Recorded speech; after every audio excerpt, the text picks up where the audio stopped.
conhecimento transforma vidas.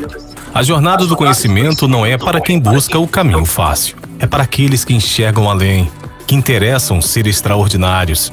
A Uniproduce vai além de um treinamento.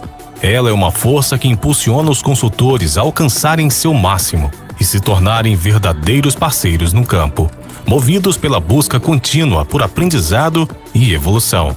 A cada encontro, nosso compromisso é claro: transformar conhecimento em poder, capacitar especialistas para que levem inovação e soluções reais para a agricultura. Porque quando você cresce, a agricultura também cresce. Imagine o poder de estar sempre à frente, entender cada produto, suas informações, técnicas de venda e o impacto do nosso modelo de vendas para o campo, para o agricultor e para o país. A Uniproduce fortalece sua capacidade de ouvir o produtor, entender suas necessidades e construir com ele uma relação de confiança. O crescimento não é apenas a base da sua evolução pessoal, é a base da evolução de cada parceria, do sucesso de todos os envolvidos no processo. Uniproduce, transformando seu potencial em resultados extraordinários.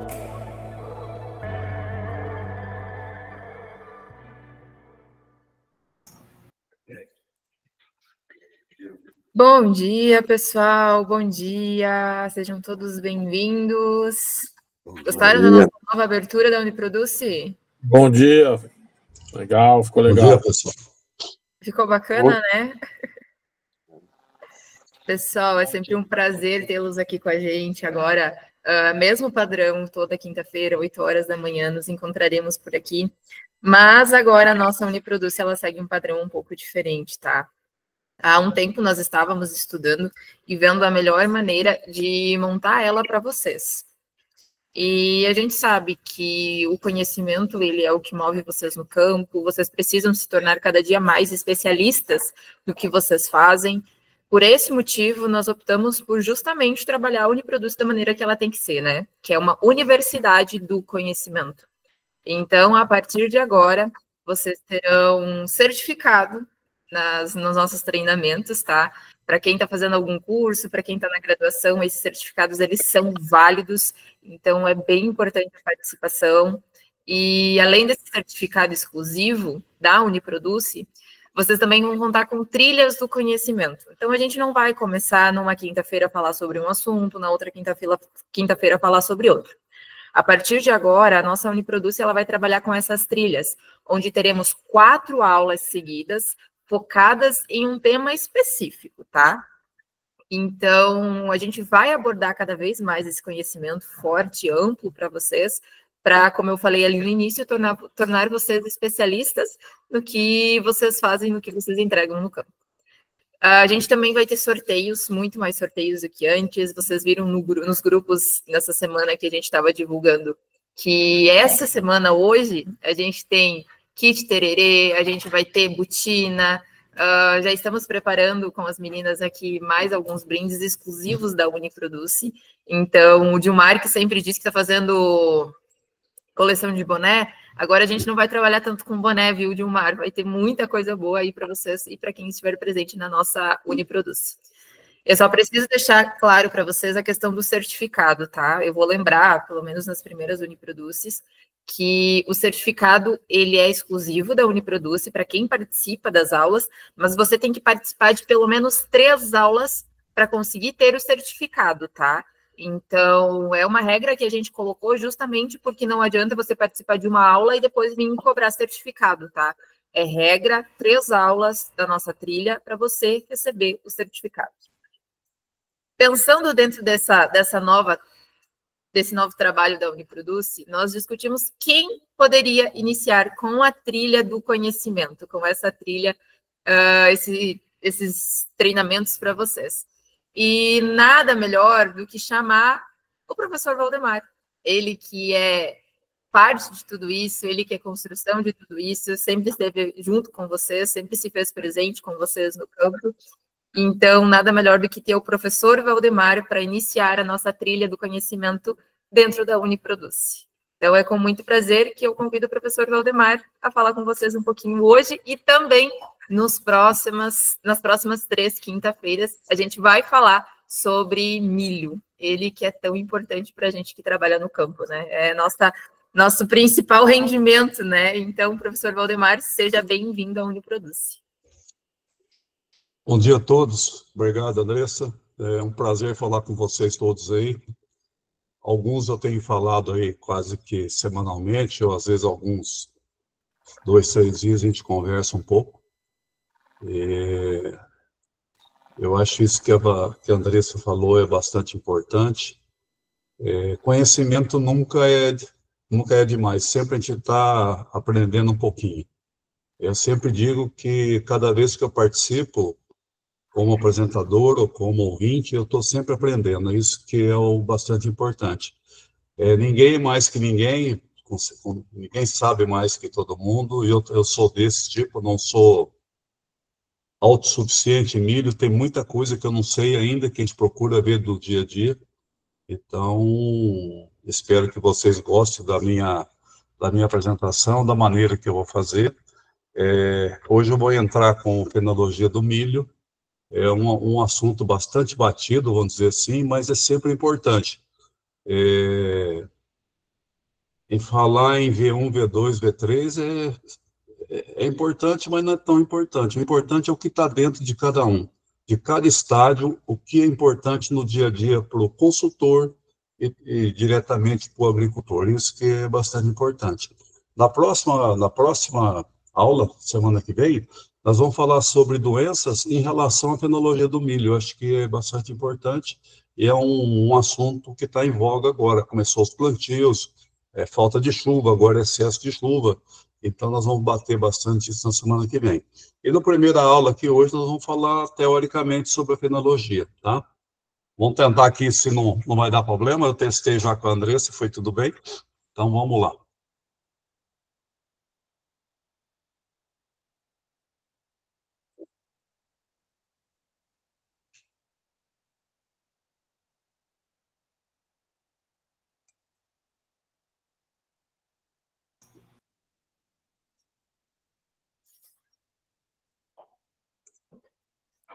Deu certo aí, Vanessa? 100%, professor, pode seguir. Só corre. Bom, vamos lá, então. Então, o assunto nosso, fenologia do milho, ele encara várias coisas no nosso dia a dia, na relação consultor técnico, plantio, colheita, desenvolvimento, produtor, uma série de coisas. Tá? Então, nós vamos falar um pouquinho de ciclo do milho, bem rápido, desenvolvimento do milho, a importância dos estádios fisiológicos, né, do milho, os estádios vegetativos e reprodutivos. Antes, eu queria falar o seguinte: quando eu comecei a trabalhar com melhoramento de milho, não existia essa classificação de estádios fenológicos. A gente falava em dias, ou às vezes falava como diz aí no interior de São Paulo, né, falava no sistema caipira, né? Aí eu vou fazer adubação e cobertura quando o milho estiver no meu joelho. Esse era comum. Nós mesmos, técnicos, saía para campo para fazer plantio de ensaio, acompanhar a lavoura. O que a gente tinha do produtor era isso. Não, enquanto não chegar em joelho, eu não faço aplicação. Tá? Tudo bem, era o sistema da época. Né? Eu plantei 5 caroços por metro. Não falava em semente, falava em caroço. Tudo era o sistema da época. Tá? Agora, é errado falar joelho até a altura do joelho? Não, só que tem o seguinte: quantos híbridos nós temos no mercado? Como esses híbridos são classificados no mercado? Qual é o ciclo desses milho? Então, alguns chegam no joelho muito rápido, outros demoram muito. O ambiente também interfere. Então, com relação à fenologia do milho, isso ficou mais fácil, tanto para o produtor como para o consultor, para o técnico principalmente de vocês aí da Produce, tá? Então, aqui o ciclo do milho é um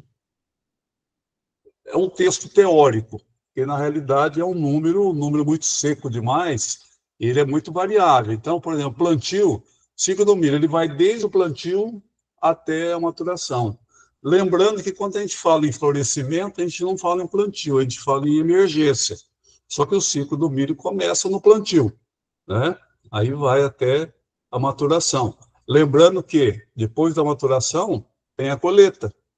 Ponto de maturação é fisiológico, a colheita já é físico. A pessoa pode esperar mais, pode esperar menos. A gente vê muito, por exemplo, falar em preço de armazenamento de grãos, então o produtor espera o máximo possível no campo para ter o mínimo de desconto lá na entrega do produto. E ele é classificado, teoricamente, em superprecoce, precoce e tardio. Hoje já se fala em hiperprecoce, precoce, tardio, normal, uma série de coisas. Você usar a palavra tardio, comercialmente falando, é meio problemático. Fala, não, esse milho é tardio, não me interessa. Então, pode ser usado a palavra normal. Mas a pesquisa que eu fiz de todas as pessoas que trabalham diretamente com a parte de ciclo de milho, é essa classificação que eles colocam. Super precoce, precoce e tardio. 110 dias, até 110 dias super precoce, 110 a 145 precoce e o tardio 140, acima de 145. Né? Só que isso aqui tem uma série de coisas que podem interferir nesse número. A variação de ciclo, 110 pode ser 112, pode ser 105, pode ser 118, e tem as suas consequências. Né? Se o material sair muito rápido, ele tem uma consequência de uma produtividade mais baixa, quer dizer, o grão é mais leve. Se você tiver um material muito tardio, acima de 145, tem uma série de coisas que pode acontecer. Quebramento, acamamento, caruncho, uma série de coisas. Então, nós temos que tomar cuidado com isso. Variação de híbridos. Às vezes o híbrido é classificado como precoce, a empresa tem 3, 4, 5 híbridos classificados como ciclo precoce, só que se você plantar o ciclo lado a lado, cada um vai ter um ciclo um pouquinho diferente. Um pode ser 112, outro pode ser 118, outro pode ser 120, e assim por diante. E a variação da empresa, cada empresa usa um sistema.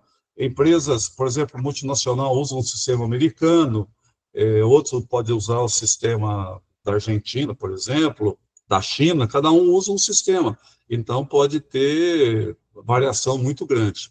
Não é? Então, para tudo isso, evitar todo esse tipo de problema, nós vamos considerar os estádios fisiológicos. Né? Os estádios fisiológicos, ele foi um estudo desenvolvido na Universidade de Ohio, nos Estados Unidos, por 3 pesquisadores, Rich, Hawey e Benson.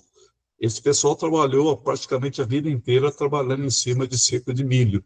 Né? Então, eles deram essa classificação e praticamente é usada até hoje. É difícil de usar? É. Tem muito técnico que domina completamente essa parte, é muito importante, e tem técnico que está começando agora. Eu acho que seria interessante a gente partir sempre para estádios fenológicos. É mais importante e você impõe mais ao produtor. Todos nós sabemos que tem produtores e produtores. Tem produtor que não aceita a tua visão, depois reclama do milho. Isso é normal. E tem produtor que fica na sua disposição. O que você falar, ele aceita e assim por diante. Quando eu falo em produtor, pode ser gerente, pode ser o técnico da fazenda, uma série de coisas. Então, quais são as etapas que formam os estádios fenológicos? Apesar de não participar da classificação de estádios fenológicos, o plantio é bastante importante. Tá? Depois do plantio, nós temos a emergência. Aí sim, começa então o trabalho dos estádios fenológicos, tá? A partir da emergência. Como eu falei, muita gente trabalha com florescimento a partir da emergência, que é correto, não está errado. Aí tem a parte de desenvolvimento, que é a maior parte do ciclo do milho está no desenvolvimento. Né? Vai desde o plantio até o ponto de polinização, o milho está em desenvolvimento, e é um desenvolvimento contínuo, né? Ele pode ser mais lento e pode ser mais rápido, dependendo da fase que ele estiver. Aí vem a parte de florescimento, que é a parte bastante importante, é um dos dos estádios que a gente vai falar aqui de suma importância, com as consequências que pode advir por problemas ambientais, por problemas de nutrição, uma série de coisas. Aí tem a parte de granação, é normal, né? A parte de enchimento. Nessa parte de enchimento, a gente vê também a parte de, apesar que dentro da Produce, na minha opinião, e a opinião de algumas pessoas que eu conversei, nós não temos milho próprio para milho verde. Então, essa parte de enchimento está incluído aí a parte de milho verde. O milho verde tem um trabalho à parte, né? Tem uma série de consequências, apesar que muita gente me liga, o coronel pode fazer pamonha? Pode, qualquer milho faz pamonha. Se você quiser fazer a pamonha de pipoca, milho de pipoca, faz. Só que não vale a pena, não vale nem mexer com isso, mas qualquer milho faz. Tem as consequências, pamonha de qualidade, pamonha sem qualidade. Agora, não é só fazer a pamonha, tem vender o milho verde, aí que está o problema. A janela que o milho colhido até entrega no consumidor final, que é o mais importante. Quanto tempo essa espiga demora, ou no verdureiro, ou no centro de verduras, para ser vendido? Dura quanto? 5 dias, 6 dias? Tem milho com 2, 3 dias já está começando a murchar, então é um milho que não serve para trabalhar com pamonha. Tá? Então o enchimento aí é uma parte importante. E aí vem a parte de maturação. Lembrando que maturação não é colheita. Ponto de maturação é quando o grão de milho se desloca completamente da planta. Ele não tem nada a ver mais com a planta. Não transloca mais nada para ele. O que tem no grão é aquilo que vai ser colhido. Não tem o que fazer mais, certo? Aqui uma classificação em dias é um negócio muito complicado. Por exemplo, se você for conversar com um produtor, você tem que levar isso aqui, a não ser que você decore, porque não é uma sequência de dias, é uma sequência após determinados estádios. Então, por exemplo, V0, 4 a 5 dias após semeadura. Se você plantar com 10 graus, pode virar 15. Né? Então, principalmente na região sul, né, que planta mais cedo, às vezes planta até final de julho, agosto, então nós temos que ver essas consequências.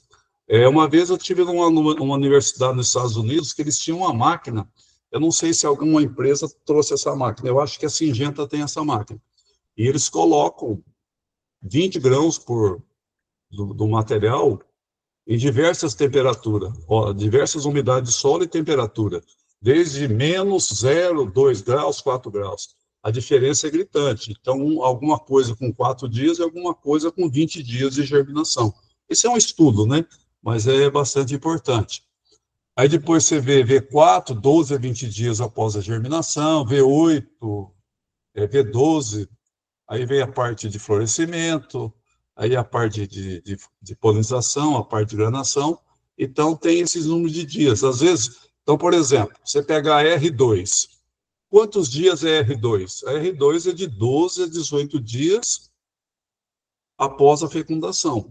Não é após o plantio. Então, por isso que a gente tem de levar uma colinha, ou se nós estudar isso aqui para chegar no produtor e falar, olha, quando chegar em R2 vai estar nessa situação, tantos dias após a polinização, após a fecundação. Quem trabalha, como eu já trabalhei, com milho verde, o milho doce, essa parte é bastante importante, porque você tem que trabalhar com dias para colheita, porque passou da colheita, não se colhe mais nem para milho verde, nem para milho doce. Né? R3, R4, R5 e R6. E aí vai para aí, até a parte de colheita. Então, qual é a importância dos estados fisiológicos? Aqui teve um erro, desculpa, eu não deu tempo de eu corrigir, não é estados, é estádios, tá? Redução de custo de insumo, você trabalha muito em cima disso. Potencialização de produção, quer dizer, aumentar a produção. Aumentar a sustentabilidade da produção. Qualidade nos manejos, adubação, tratos culturais, etc. Quer dizer, evitar o desperdício. Joga lá 400 quilos em tal fase. Não é bem assim, vamos estudar se realmente 400 quilos é ideal, pode ser que 200 seja certo. Eu escuto muita gente falar, não, eu coloquei 500 quilos e não resolveu. O excesso também é prejudicial. A falta é pior, o excesso também não fica muito atrás. Então, você tem que trabalhar na média. Bom, se eu tiver muito rápido aí, se tiver alguma pergunta, pessoal, vocês podem ficar à vontade, tá? Os estádios fenológicos, eles são classificados de duas maneiras. Vegetativos, que é o desenvolvimento, e a parte reprodutiva, tá? Aqui eu coloquei, são acho que 2 ou 3 figuras de professores ou alguma entidade que faz a classificação, tá? Essa aqui, ele classifica, então, vegetativo e reprodutivo, como eu falei. Vegetativo vai de VE até VT, que é a parte de florescimento, tá?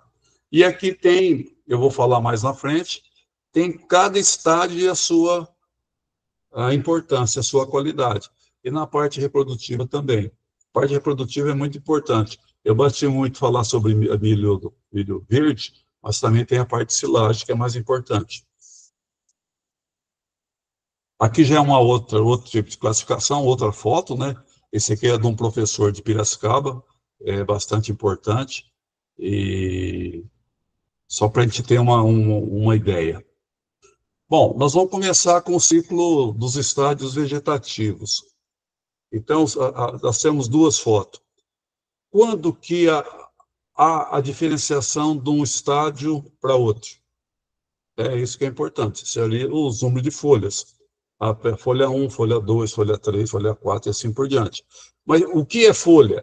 É folha quando na segunda foto aqui do lado direito nós temos a parte da folha já abraçando o como.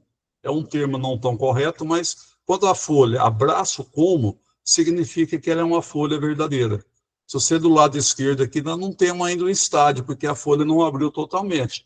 Aqui é o início dela, então ela está em V0 ainda, tá? E aqui não, aqui ela já está abraçando o pomo, então é uma folha verdadeira. Então aqui só para falar aquilo que eu comentei, então nós temos o colar é aquilo como se fosse um paletó, né, que abraça o pomo. Então quando o colar estiver completo, significa que a folha é verdadeira. Então, às vezes, não, é V4, não, acho que é V5, então precisa ver se a folha acima de V4, ela está abraçando o pomo. Às vezes ela liberou a folha, mas a folha não é verdadeira ainda, ela tem de abraçar o como, tá ok? Aí tem a parte da bainha, a bainha que fecha, quando você puxa uma folha, tem aquela parte inferior da folha, que nós chamamos de bainha, quando ela abraça o como, tá? O limbo seria a lâmina, né? E a lígula seria a parte central da folha, na parte inferior. Aqui seria, então, agora os estádios na parte vegetativa, tá? Ela vai de VE até VT. Aí você pode perguntar para mim, por que não tem V3, não tem V5, não tem V7, não tem V8? É o seguinte, às vezes, o número de folha não é tão importante como falar dele. Então, por exemplo, por que eu não pus V7? Porque a diferença entre V6 e V7 praticamente não existe, é muito pouca. A diferença, às vezes, é a folha que está formando. Então, a gente coloca os principais. O que é os principais? É aquilo que vai dar a parte técnica para a gente passar para o produtor. O que está acontecendo nesse estádio do milho, nessa fase do milho. Tá? Bom, começando, então, por VE, né, que é a parte da emergência. Tá? Como falei lá, tinha mostrado uma folha. Ela já tem estrutura de raiz e folha, só que a folha não é verdadeira ainda, porque ela não abriu, tá? Esse aqui pode ser também considerado como palito, né? O palito praticamente é mais fechado ainda do que essa foto no caso aqui. Então seria a primeira folha. Uma coisa bastante importante na emergência é que o plantio seja feito acima de 10 graus. Plantio feito abaixo de 10 graus, nós vamos ter a consequência muito grande na emergência. A emergência aqui, estou falando de 4 a 7 dias, numa temperatura acima de 10 graus. Se for abaixo de 10, ela pode passar para 12, para 15, para 20 dias de emergência. Então, a temperatura aqui é bastante importante. E outra importância é a parte de profundidade de colocação da semente. ela pode variar de 2,5 até 5 centímetros, tá? E também a variação de solo. Se é um solo arenoso, tem que tomar cuidado, é uma série de coisas. Argiloso. Mas o mais importante na emergência aqui é a temperatura. Tá? Então, nós temos de ter... Porque a temperatura ambiente, a temperatura do ar é uma, a temperatura no solo é diferente. Tá? Então, quando a gente fala, não, a temperatura hoje está 38 graus, mas o sentimento da temperatura nossa, às vezes, está 42, 44 graus. Mesma coisa no solo. Aí eu medi, deu 10, 12 graus. Às vezes pode até estar menor, tá? Então, trava a semente não consegue desenvolver, mesmo tendo umidade suficiente.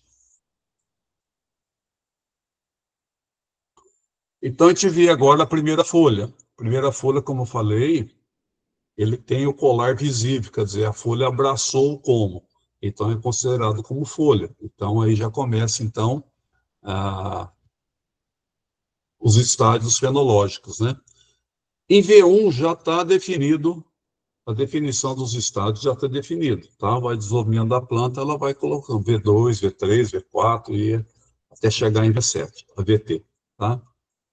Só que tem o seguinte, em V1, que é a primeira folha, o ponto de crescimento da planta do milho ainda está abaixo da superfície do solo, ele não está acima ainda, então aquele internó de desenvolvimento, ele está abaixo do solo.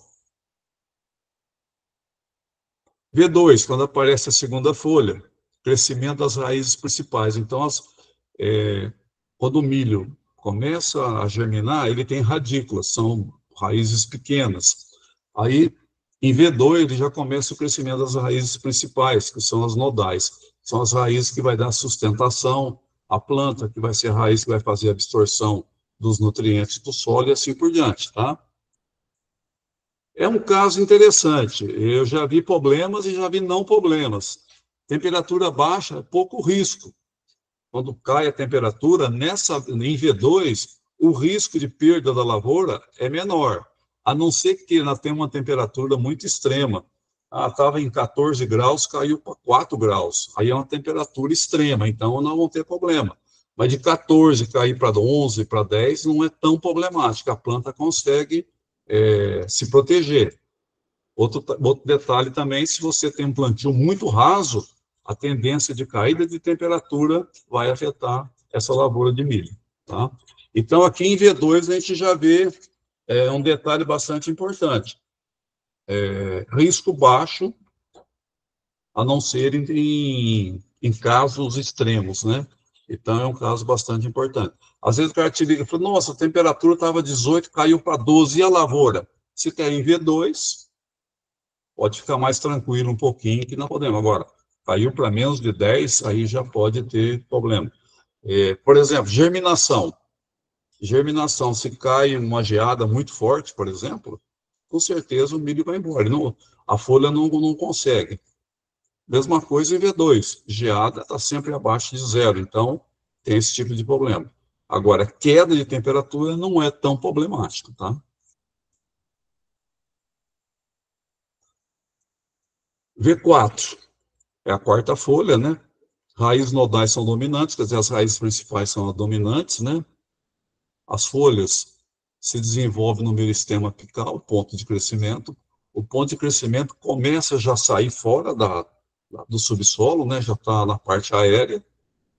Os primórdios de panículos e espiga, quer dizer, já tem a formação de pendão e de espiga. Então, o V4 é um dos estádios fenológicos mais importantes do desenvolvimento da planta, tá? Onde vai acontecer diferenciação floral. Tem problema nesse estágio, é problema para a lavoura, então nós temos que tomar bastante cuidado, tá? Felizmente, ambientalmente falando, nós não temos o que fazer, mas a parte de adubação, a parte de herbicida, uma série de coisas, nós temos que trabalhar no máximo até V4, tá? Principalmente quem se usa muito glufosinato, está se usando muito glufosinato, então nós temos que tomar bastante cuidado. A aplicação tem que chegar no máximo entre V3 e V4. Partiu de V4, nós já vamos ter problema. Porque se passar de V4, a planta está no desenvolvimento tão forte que vai afetar o desenvolvimento da planta. Aí a planta vai ficar para trás. E aí quem que é responsável? a responsabilidade o produtor diz que a responsabilidade está na semente. Isso a gente já viu muito, já corremos. Acredito que, desculpa, a maioria do pessoal já andou muito em lavoura, observando, o problema é vigor. Às vezes o problema não está no vigor, o problema está na aplicação que foi feita, principalmente de glufosinato. Eu volto a insistir no glufosinato. Tá? O temetriona também é problema, tem que tomar cuidado, porque pode travar a planta e o vigor que entra em... Aí você pega o atestado, o vigor está em 96%, teoricamente está dentro, mas o produtor quer ver o que está no campo. E lembrando sempre, a única coisa visível de reclamação é a planta. Você não tem como ver adubação, você não tem como ver temperatura, não tem nada, já aconteceu, não está adianta. A única coisa visível é a planta, e a planta é sempre responsável, passando então para a semente como responsável. Tá? Com a diferenciação floral, que é o aparecimento já do início do pendão e da espiga, aqui nesse estágio já vai determinar o potencial produtivo da planta. Tá definido, nós não sabemos quanto, porque vai depender ambientalmente e vai depender do técnico trabalhar em cima disso. Observar sempre a parte de nutrientes e uma série de coisas. Doenças, pragas, então tudo isso nós temos de ver a partir de V4. Por que eu estou falando em V4? Porque está determinando o potencial produtivo. Tudo que acontecer de ruim nessa fase, o resultado está lá na frente. Eu esperava 150 sacos, vou colher 90. Então, às vezes, o problema está aqui em V4. Tá? V6. V6 é um dos estádios que mais importante que a gente tem de verificar. Tá? Temos que tomar bastante cuidado. Quando eu estou falando em V6, pode ser V5, V6, V7, tá? Mas convencionou falar em V6, então a gente coloca. Como falei lá atrás, o ponto de crescimento já está acima do solo, né? Potencial de número de fileiras por espiga. Então, se nós temos uma média, por exemplo, 16 fileiras ou 18 fileiras, qualquer problema pode afetar o número de fileiras, de 16 passar para 14, tá? Agora, lembrando que tem híbrido, que é 16 fileiras, comercialmente a gente entrega isso para o produtor, fala, o nosso material, ele produz 16 fileiras com tanto grãos por fileira. Tem material que é 14, tá? Agora, nós não vamos vender um material de 16 e acontecer 14. Alguma coisa aconteceu que o número de fileiras foi menor, tá? Fatores genéticos e ambientais reduzem o número de fileiras. Reduz também o alongamento do caule. Então, problemas, por exemplo, do híbrido, agora a gente está falando do híbrido, fatores genéticos, ele pode reduzir. Às vezes o milho não é, essa semente não é ideal para aquela região de 700, 800 metros, e deveria plantar com 500. Ou plantou com 500, mas o ideal seria plantar com 1.000, por exemplo. Né? Então, por exemplo, aqui no Triângulo Mineiro, nós temos região de 1.200 metros e região de 450. Nós podemos colocar o mesmo material? Podemos. Desculpe que tem um cachorro aqui que é problema, viu? Então, nós temos que tomar bastante cuidado. E o problema ambiental é pior ainda, né? Falta de chuva, excesso de chuva, uma série de coisas que pode ser. Temperatura está variando bastante. Então, por exemplo, no Triângulo Mineiro nós ficamos 150 dias sem chuva. Pasto, pivô teve problema? Tem água no pivô? Tem. Mas a umidade relativa do ar fica tão baixa que aplica a água, daí a pouco, 1 hora e meia, já evaporou tudo, tá? E agora o que aconteceu? A partir de 15 de outubro começou a chover, está chovendo todo dia. Tem lugar aqui, na região de Uberlândia, por exemplo, que já choveu 250 milímetros. Se você pegar 15 de outubro para hoje, dá 20 e poucos dias, tá? É bom? É ótimo, mas nós podemos ter problema, porque já está dando excesso nessa fase. O ideal seria distribuir essa chuva para frente, tá? Então, ontem mesmo teve região aqui que choveu 60 milímetros, uma pancada forte, e o pessoal está plantando, não pode esperar mais. Tanto soja, quem planta milho para silagem, principalmente, eu já vi reclamação que a chuva já está prejudicando um pouco, mas temos de aguardar. As raízes principais ainda desenvolve abaixo do nó que está na superfície, abaixo da superfície do solo, né? E aqui já começa aqueles cuidados com planta daninha, então, que eu falei do herbicida, tem que ser aplicado lá, nós não podemos reaplicar herbicida, temos que tomar bastante cuidado. Eu aplico atrazina é seletivo para milho. Dentro da dosagem, dentro da época ideal, tudo bem. Agora, eu já vi atrazina matar lavoura de milho inteira. Por quê? Aplicou 2, 3 litros numa aplicação, daí uma semana achou que não deu certo, aplicou de novo. Superposição de dosagem. O milho não aguenta. Porque o milho mesmo seletivo, ele dá uma travada. Não sei se você precisa prestar bastante atenção.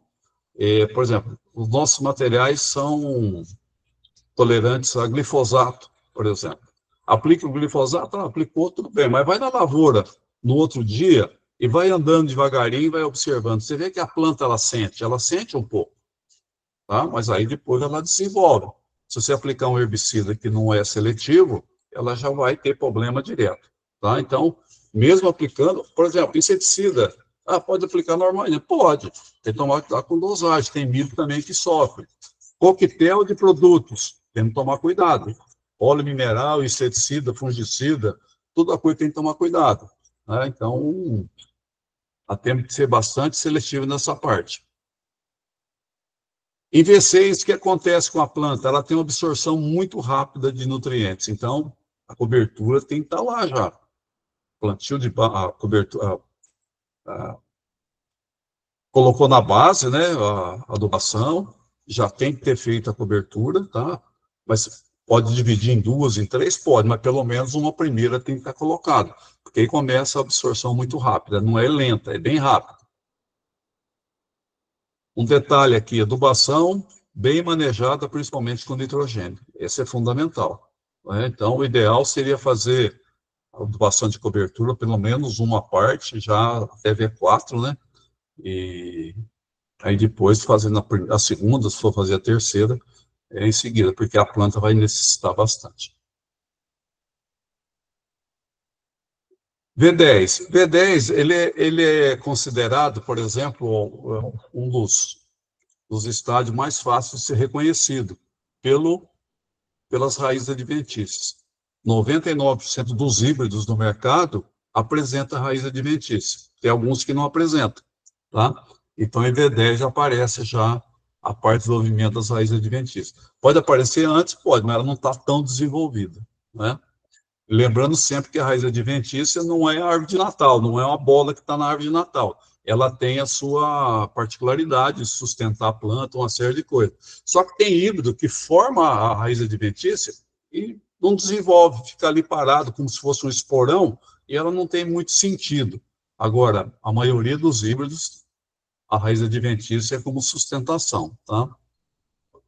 A partir de V10, cada 2 a 3 dias, uma folha ou 2 folhas desenvolvidas. Então, os estádios começam a mudar muito rápido, né?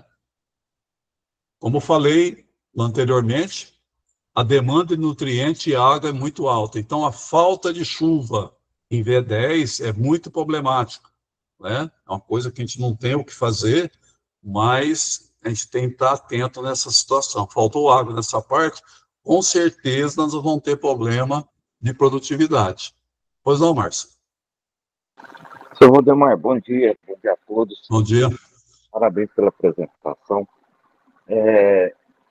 Em temperaturas normais, quantos dias que a planta leva para mudar de estágio fenológico?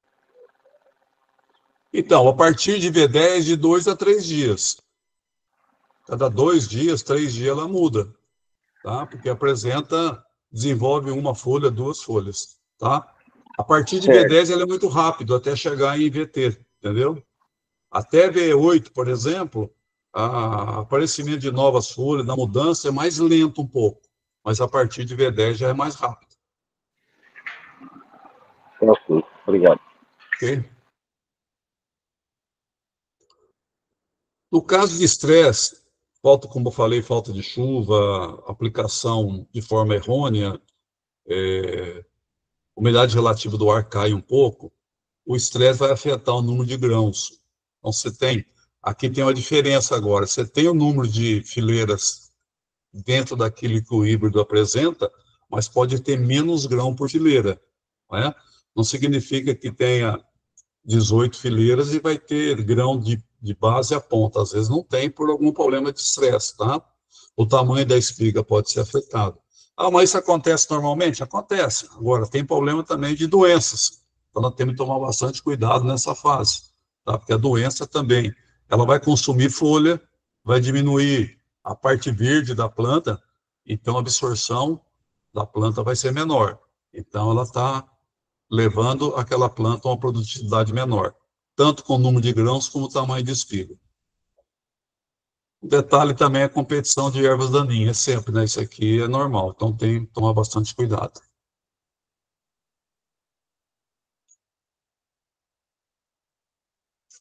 Odemar, Oi. bom dia. No caso, Bom dia. de competição com ervas daninhas, e para quem faz aquele plantio de milho consorciado com a braquiária, por exemplo? Qual que é o efeito negativo dela para o milho? Né? Pode ter um efeito, porque é o seguinte, quando esses plantios, que tem muitas empresas que fazem isso, mas uma coisa que eles fazem, Dagoberto, é o seguinte, eles fazem teste de híbridos com o sistema. Tem material que não aceita, e tem material que aceita, entendeu? Então, a parte genética é muito variável. Ela pode aceitar o caso do capim e não aceitar. Então, eles recomendam que se plante aquele híbrido porque ele já está testado para esse tipo de trabalho, tá?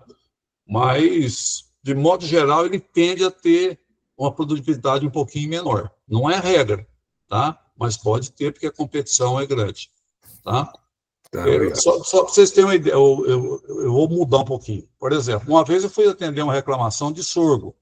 O cara plantou o sorgo forrageiro, 2 metros e tal, e o cara disse que estava 1,40 m. Aí eu fui na lavoura e tal, realmente estava 1,40 m. Mas o que aconteceu? Ele plantou o sorgo com o capim junto. O capim é muito mais rápido. O capim passou por cima. Ele conseguiu sair do capim, só que ele não desenvolveu. Então, parte de silagem perdeu em torno de 40% até 50% de massa, entendeu? Foi um erro, ele devia ter jogado a semente do capim mais para frente, porque ele ia tirar o sorgo e soltar o gado em cima. E aí ele plantou junto para ganhar tempo, para ganhar operações, vamos dizer assim, e foi terrível. E o cara não quer aceitar, ele quer jogar em cima do material. Aí você vê, por exemplo, um sorgo que tem 2,5 m, 3 metros, você olha na canela dele, é de um jeito. Se ele tá, esse mesmo material está com 1,40 m, a canela dele está muito mais grossa, porque o desenvolvimento dela desse apical é lateral. Tá? Então, você vê claramente que o problema foi oriundo do capim. Tá? Tudo isso a gente tem de verificar. Ok? V14, o crescimento continua muito rápido, agora é rápido, né? Desenvolve muito mais rápido. É uma previsão de chegada do florescimento em mais ou menos 15 dias, tá? Isso é uma média que se foi feito, tá? Tem material que pode ser um pouquinho antes, material um pouquinho mais tardio, tá? A demanda de nutriente é muito alta, quer dizer, ele está em máximo desenvolvimento, por isso que o crescimento é rápido, porque o crescimento é igual gasolina em carro, se você não pôr, não anda. Então, o crescimento é rápido, por mais ele vai precisar de alguma coisa. O que que é? A demanda de nutriente tem que ser alta também, tá? Estresse é outro detalhe que nós temos que tomar bastante cuidado. Temperatura muito alta, seca, etc., também pode declinar na parte de produtividade. Então, só estão vendo que desde V4, onde formou a produtividade, que já vem vindo, ele pode ser alterada para menos, dependendo de algum estresse que pode ocorrer, tá? Teve safrinha aí, acho que 2023, por exemplo, que teve muito problema. 2024 também. Esperava-se uma produtividade, foi menor. A responsabilidade está aqui. Então, antes de qualquer coisa, de falar do material, nós temos de ver o que aconteceu. Então, o consultor tem que estar atento a tudo isso aqui, tá? E nessa fase, uma fase verde, pode ocorrer quebramento e acamamento. Eu vi muito material lançado num ano e saiu no outro ano. Por quê? Nessa fase, houve quebramento e acamamento. Não suportou, então não tem como colocar no mercado. Então, ele foi tirado do mercado. Às vezes, um material muito produtivo, a empresa precisa colocar material no mercado, e a empresa que eu falo de modo geral, colocou e deu errado. Então, tem que tirar do mercado por causa disso, tanto quebramento como acamamento. Tá? Acamamento tem um detalhe, às vezes o acamamento pode até salvar ainda, né? Forma aquele pescoço de ganso, né? A tendência, às vezes, é voltar. Eu conheço o híbrido, e era muito bom de produtividade, só que tinha o problema do tal do pescoço de ganso. Ele acamava, o produtor ficava doido da vida, e ele voltava e produzia até bem ainda. Tá? O fítio ocorre mais nesse estado, não? O pitching? O fítio é. É o pitching que você está falando? O pitching, perdão. Ele vai aparecer nessa fase, mas eu vou falar isso na próxima aula, mas ele está lá do começo. Lá na emergência, o pitch já está no solo, tá? Mas as consequências vai estar nesse estágio aqui. Tá legal. Tá? Bom, aqui é a parte do pendoamento. O pendoamento tem as suas características também, bastante importante, né? Potencial de grãos e fileiras já está definido, não há mudança para mais, para menos pode ocorrer, para mais ele mudou. É 18 fileiras, não vai ser 20, vai ser 18 fileiras, tá? Potencial de peso também já está definido.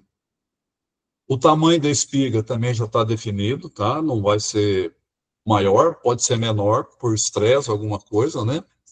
Aí entra, então, a emissão do pendão e a emissão vagarosa do cabelo, que é o estilo estigma, tá? Lembrando sempre que na maior parte dos híbridos sai o pendão, depois sai a espiga. O pendão sai com pólen e começa a aparecer o cabelo na espiga, tá? Essa é o que acontece. Mas tem híbrido que é o contrário. Sai o cabelo primeiro para depois sair o pólen. O pendão sai, mas não tem pólen. Sai o estigma aí, ele começa a liberar pólen. Tem problema? Não, se não tiver estresse, não é problema. Mas 99% dos híbridos segue essa ordem. Pendão com pólen, espiga com cabelo. O porte da planta ainda pode desenvolver um pouco ainda, pode aumentar um pouquinho, tá? Máxima demanda de nutrientes, porque aqui começa o desenvolvimento principal, que é a polinização. Então, ele vai precisar de tudo quanto é nutriente possível que a planta possa trazer, tá? Eu não sei se vocês já perceberam, principalmente em beira de estrada, passa alguém, rouba espiga, às vezes está novo ainda, e aí você vê um verde claro na maioria da lavoura, e naquelas plantas que foram arrancadas está um verde muito forte. Significa que todo o nutriente foi carreado para onde? Para o pendão e não para a espiga, né? Então ele fica um pouco mais verde, concentra-se mais açúcar nas folhas, tá? Isso acontece, campo de produção acontece muito porque é feito de espendoamento, né? Mas aí já é uma parte positiva, porque o enchimento de grão, né? Carreia tudo para a espiga, então esse é bastante importante. Perda de estresse pode afetar o número de grãos, tá?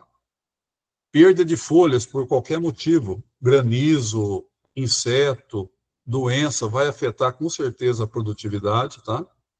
E atenção para pragas e doenças. Aqui tem que tomar bastante cuidado, e um cuidado fundamental é a aplicação de fungicida. Você tem de aplicar fungicida no pré-florescimento e pós-florescimento. Aplicar em florescimento pode ter problema, pode ser que afete a produtividade. Tem material que suporta, tem material que não suporta. Então, o ideal, se tem dentro de uma escala de trabalho para fazer a aplicação de fungicida, então faça no pré ou faz no pós. Campo de produção de semente tem essa característica. Eles fazem no pré, depois faz no pós. Durante, eles não fazem, tá? Eu já fiz muito teste disso em vários materiais. Tem materiais que suportam até razoável, tem material que não suporta, tá? Então, aqui agora nós vamos entrar no sistema, nos estádios reprodutivos. Ele é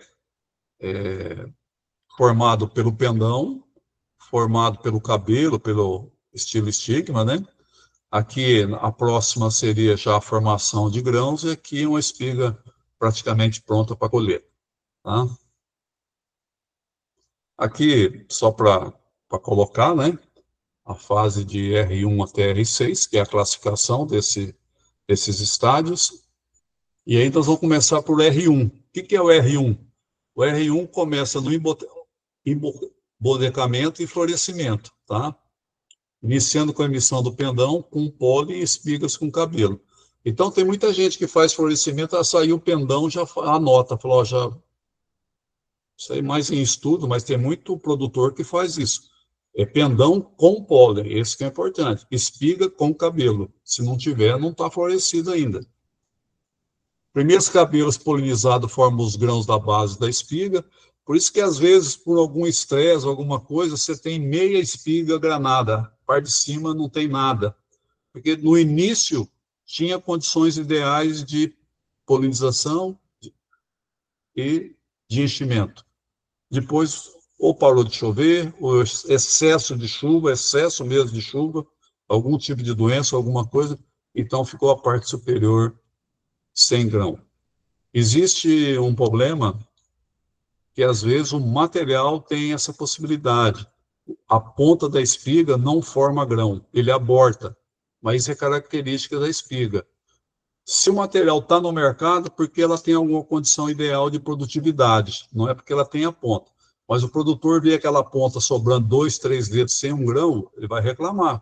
Ó, podia ter grão aqui, eu teria uma produtividade maior, né? Mas pode ter. Se está no mercado, porque tem condição de produtividade.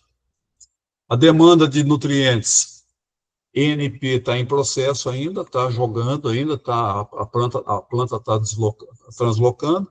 E o potássio está quase, o processo de translocação de potássio está quase que completo, já está quase parando. Demanda por água atinge seu ponto máximo, né?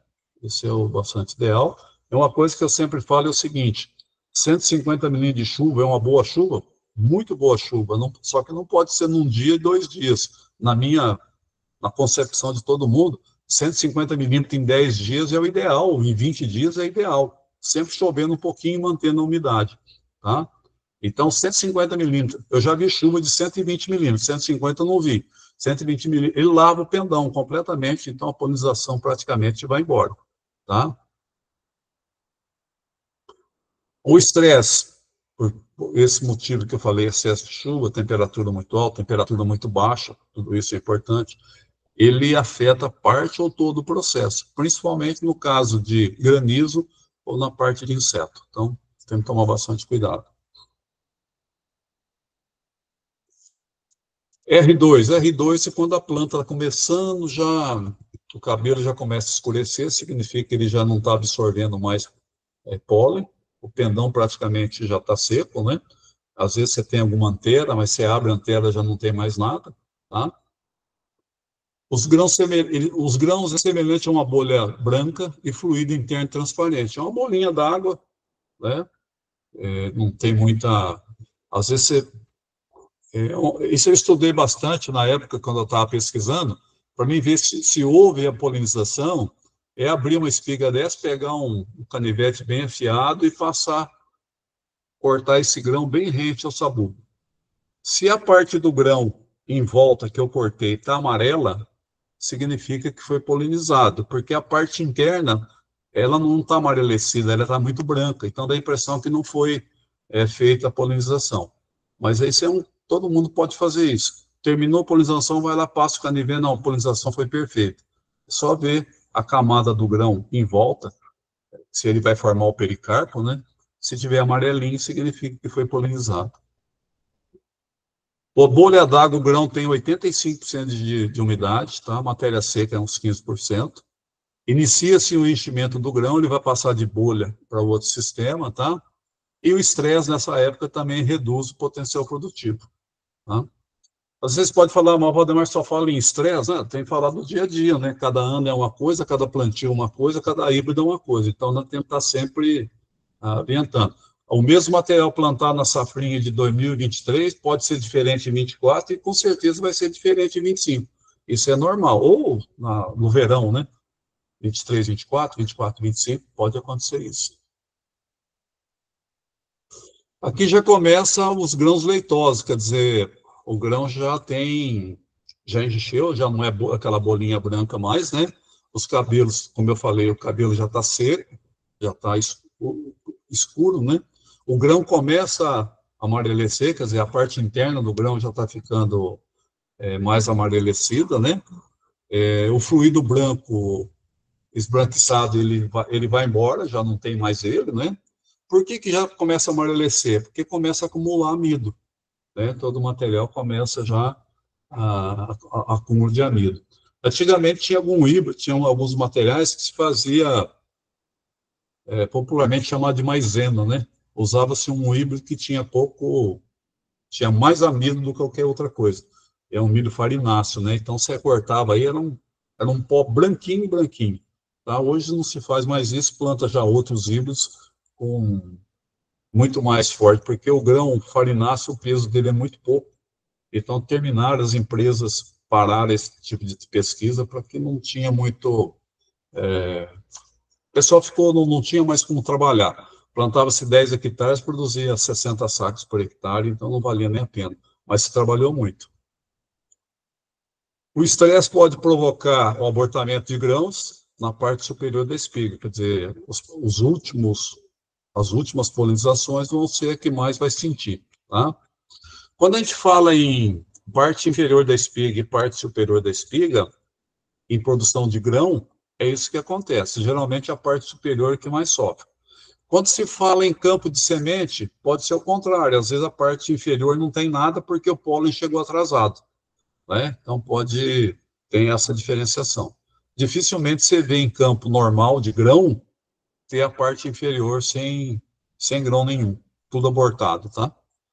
E aqui começa então o ponto de pamonha. Quem vai trabalhar com milho verde tem que ficar atento já em R3, R2, R3, para ver a parte de colheita para milho verde.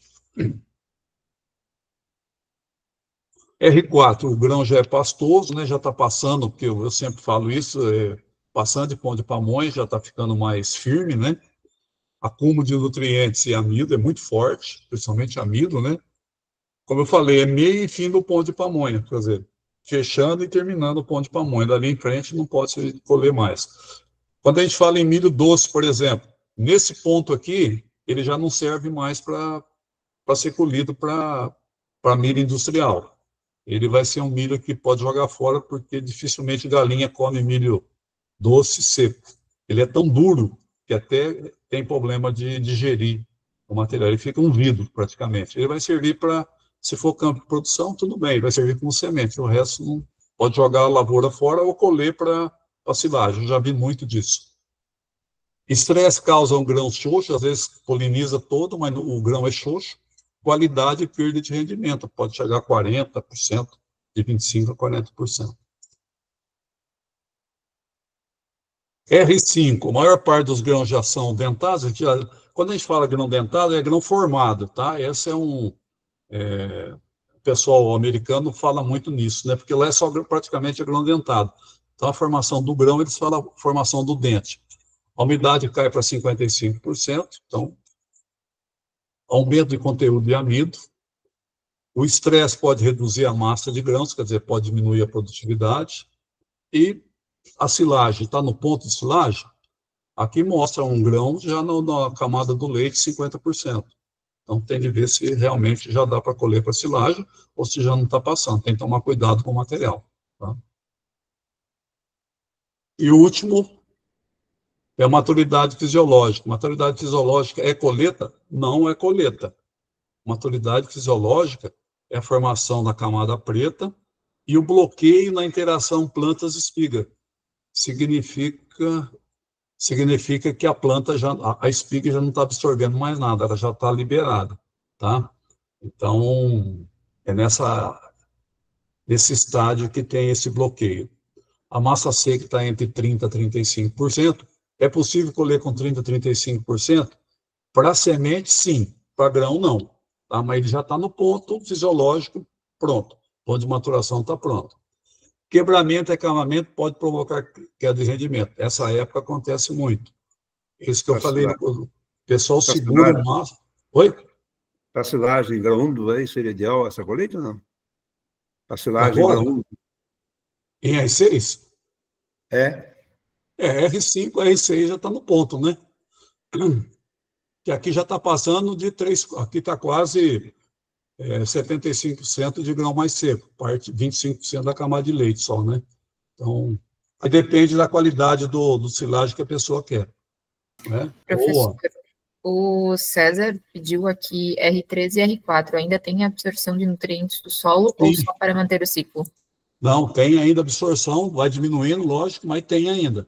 A partir de R5, que, aliás, entre R5 e R6, que quebra essa absorção, já não tem mais absorção nenhuma. Tá? Então é só pegar o grão, você vai ver que tem a camadinha preta. Preto, o mínimo possível, já é ponto de maturação. Quebramento e acamamento pode provocar queda de rendimento, e é uma época problemática, né? Pode ter quebramento, acamamento, tá? Tem material que joga no chão, não adianta. Tá? E a colheita ideal seria a partir de 14,5% de umidade. Tá? Agora, tem material que você tem de colher um pouquinho antes, que não dá para segurar tanto. Então, tem que tomar esse cuidado, o consultor tem que estar atento. Né? E aqui, só para ilustrar, R2 seria a bolha, né? E R6 praticamente o material pronto, né? 25%, 50%, 75% e R6 100% material pronto, quer dizer, está com a camada preta formada, tá? Lembrando que R1 não tem grão ainda, porque ele está na parte de polinização, né? O pólen está caindo e os estigmas estão absorvendo, tá? Lembrando, só para, acho que todo mundo sabe, que cada grão de pólen, ele pega só um estigma, né? Um grão de pólen, um estigma. Não é cair 3, 4 no estigma, ele vai absorver os 4 grãos de pólen, é um só. Tá? E não precisa ser na ponta do estigma. Em qualquer lugar, ele absorve aquele grão de pólen. Lembrando que quando o estigma está na parte ideal, você passa a mão no estigma, ele tem aquela pelosidade, que é a pelosidade que vai segurar o grão de pólen. Tá? Ele começa a secar, começa a esverdear, significa que a absorção dele é menor. Tá? Praticamente já está zerando. Tá? E aqui, como nós estávamos falando, a progressão da linha de leite, né? 1/4, meio do leite, 3/4 e 100%. E aí começa a camada preta. Tá? Isso aqui é um estudo mais para trabalho, mais para silagem, né? Que a gente também vai tomar bastante cuidado. Para grão não tem tanto problema. Ou quem trabalha com milho verde, ou quem trabalha com milho doce. E aqui eu acho que é um fator bastante importante que a gente tem de considerar, é o seguinte, eu coloquei 2 quadros, esse primeiro, o quadro aqui em branco, eu fiz no... Desculpa. Eu fiz esse quadro um tempo atrás, e a gente pode ver que não é só um estádio, são vários estádios dentro do mesmo acontecimento, vamos dizer assim. No quadro em branco aqui, o VE, ele define o número de plantas. Mas como ele define o número de plantas? A parte de germinação. Se você plantou corretamente, era para colocar 3 sementes por metro, 3,1, 2,9, e nasceu dentro daquilo, então o VE está dentro.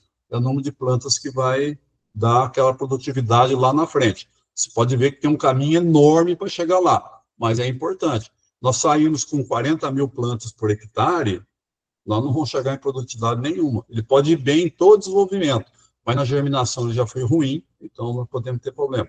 Tem material que corrige? Tem. Quem lembra do sargento aí, acho que o Neomar lembra, alguns outros aí, o sargento, quando faltava a planta, ele jogava a segunda espiga na planta vizinha. Tá? Agora, dificilmente desses materiais, principalmente material que tem alguma coisa de clima temperado, dificilmente ele lança uma segunda espiga. Às vezes lança uma segunda espiga pequena, tal.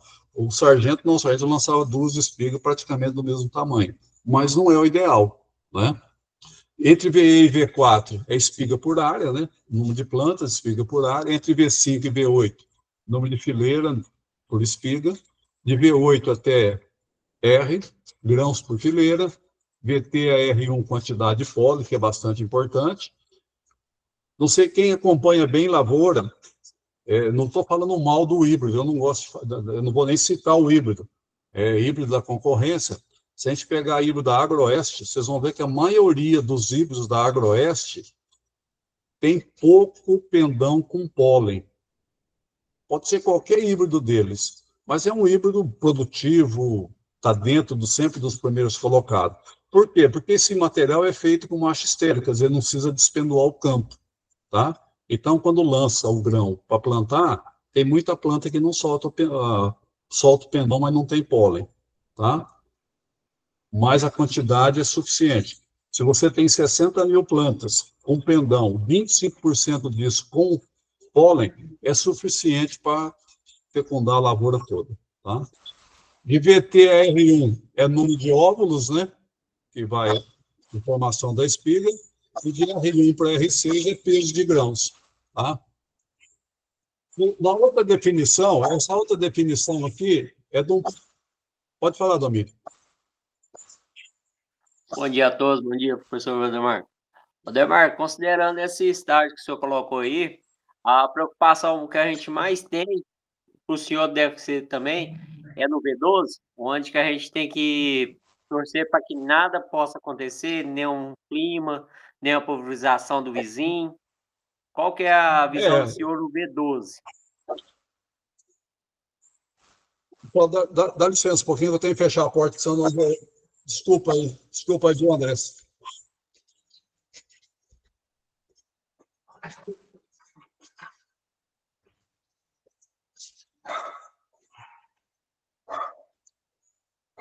Domínio, repete para mim, por favor.